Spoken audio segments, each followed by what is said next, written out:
Mga pagka nasa government ka, iba yung plate number mo.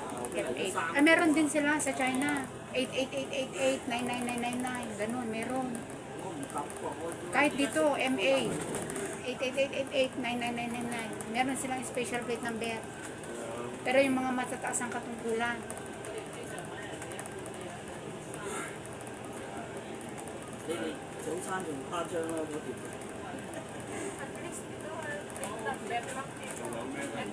Pero hindi nila pwedeng gamitin yun.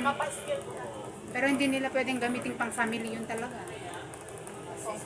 Pang ano lang talaga. Kasi pag nahuli silang ginamit nila na pang family, kaso. Pang outing doon sa dago sa ano, sa atin, pang outing nila. Hindi pwede.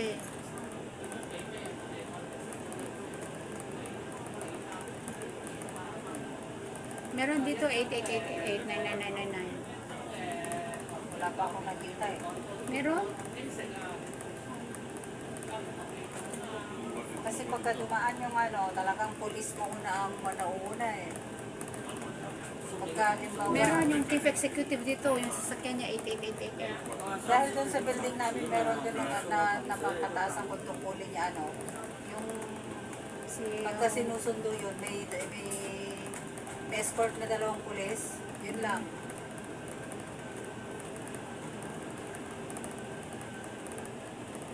Pero yung mga parang pinaka-senator nila na ano, parang legislative ba? Wala? Babas pa, nakikita mo pa yan sa simbahan. Hindi sila pa importanteng tao. Doon na sa atin eh, konsihal lang eh. Dito wala, makikita mo sila sa simbahan, makikita mo sa ano. Kailangan mo silang taga-galang ng ano.